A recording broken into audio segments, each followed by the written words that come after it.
दोस्तों, आज सुबह हम डॉक्टर साहब एक थे, दोनों टहलने गए थे, तो मुझसे वो क्वेश्चन किए क्या ETF में SIP कर सकते हैं। पिन कहाँ गई? तो यही सेम क्वेश्चन मैं आपसे पूछ रहा हूँ कि ETF में SIP कर सकते हैं, इसे कमेंट करके आप बताइएगा। तो हम आगे वीडियो बढ़ा रहे हैं, ध्यान से देखिएगा, तब तक आप लोग कमेंट करिए। हमारा क्वेश्चन ये है कि उनका क्वेश्चन था कि क्या ETF में SIP कर सकते हैं। पहली बात तो आप लोग ये समझिए ETF क्या होता है, ETF के बारे में आप जान लीजिए। ETF जो है एक्सचेंज ट्रेडिंग फंड, ये क्या होता है? एक शेयर की तरह शेयर मार्केट स्टॉक एक्सचेंज में शेयर की तरह इसे ट्रेड किया जाता है, जिस कारण इसका प्रीमियम घटता बढ़ता रहता है। इससे कि ये मैंने दो कंपनियां लिया हूँ, जो बाद में आपको बताऊंगा कि ये दो कंपनियां इसमें कितनी गिरावट, 5% से ज़्यादा गिरावट पर चल रही हैं। अगर आप इसमें इन्वेस्ट करना चाहें तो आप इन्वेस्ट कर सकते हैं अपने रिस्क के आधार पे। तो आते हैं हम ETF पे।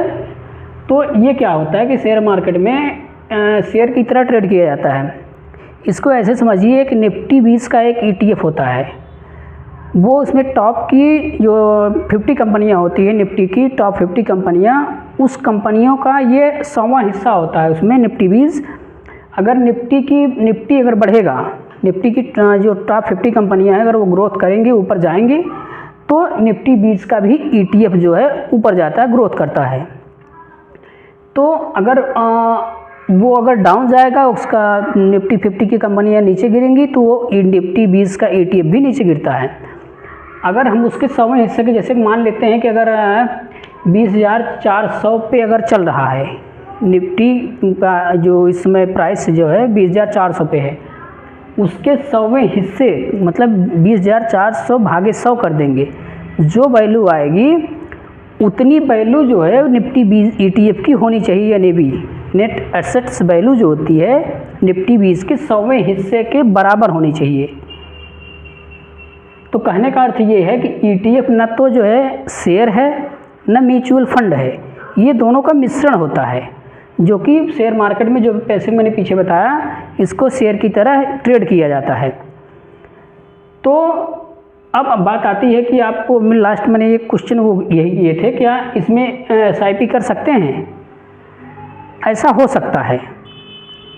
अगर इसमें ये होता है कि अगर आपका कोई जो ब्रोकरेज है, अगर वो ऐसी सुविधा देता है, या ऑनलाइन ट्रेडिंग जो प्लेटफॉर्म होते हैं उस पर अगर ये सुविधा है, तो आप मैन्युअली जो है ETF में SIP कर सकते हैं। अब मैंने आपको बताया था कि आप लास्ट में दो कंपनियों के बारे में बताएंगे जो 5% से ज़्यादा गिरावट पे चल रही हैं। दो ETF की कंपनियां हैं। पहला है कोमरी ETF, जिसकी करंट मार्केट प्राइस 86 रुपये 9 पैसे है। तो इसकी वॉल्यूम भी ज़्यादा है। वॉल्यूम कहने का मतलब कई लोग ये नहीं समझ पाते कि वॉल्यूम क्या होता है। वॉल्यूम कहने का अर्थ ये होता है, अगर वॉल्यूम ज़्यादा रहेगा तभी तो लोग इसमें ख़रीदार और बिकवा लाएंगे। जब तक इसमें जो कोई ख़रीदेगा नहीं या कोई लेने वाला नहीं रहेगा, तब तक जो है उसे फिर बेचेगा कैसे कोई।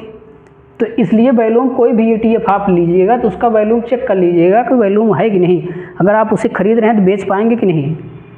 और NAV इसका 84 रुपये 19 पैसे है। NAV कहने का मतलब होता है इसकी फेयर वैल्यू होती है। जो कोमी ETF है, इसकी फेयर वैल्यू 84 रुपये 19 पैसे है, ये एक्चुअल वैल्यू होती है एक तरीके की। और यहाँ पर देखिए 6% गिरावट पे चल रहा है, ये 5% से ज़्यादा है। अगर कोई भी ETF 5% से ज़्यादा गिरावट पे है तो हम उसको ले सकते हैं। और एक है मार्केट ETF है, जो 18 रुपये 85 पैसे, जो बहुत कम है। आप 2 समोसे खा लेंगे तो 18 रुपये 85 पैसे उसमें चले जाएंगे आपके। तो आप इतने में आप 2 समोसे के बराबर आप ETF खरीद सकते हैं, जो आपको पैसा भी देगा लास्ट बाद में चल के क्योंकि ETF लोग जो है ज़्यादातर देखा गया कि ETF लोग लॉन्ग टर्म के लिए ही इन्वेस्ट किया जाता है। आज खरीदा कल बेचे वाला सिस्टम नहीं होता इसमें। इसे लंबे समय तक जो के लिए इन्वेस्ट करते हैं। इसकी वैल्यूम भी काफ़ी अच्छी है, 719904 इसकी वैल्यूम है। लोग खरीदार बिकवाल इसमें है, तो इसलिए जो है इसको आप खरीद सकते हैं। इसका NAV 15 रुपये 91 पैसे है, और ये भी 6% की गिरावट पे चल रहा है। ये रही दो कंपनियां, दो ETF की कंपनियां जिसमें आप पैसा अपना इन्वेस्ट कर सकते हैं। वीडियो देखने के लिए धन्यवाद। वीडियो अगर पसंद आए तो प्लीज़ चैनल को लाइक, शेयर और सब्सक्राइब जरूर करिएगा। जय हिंद।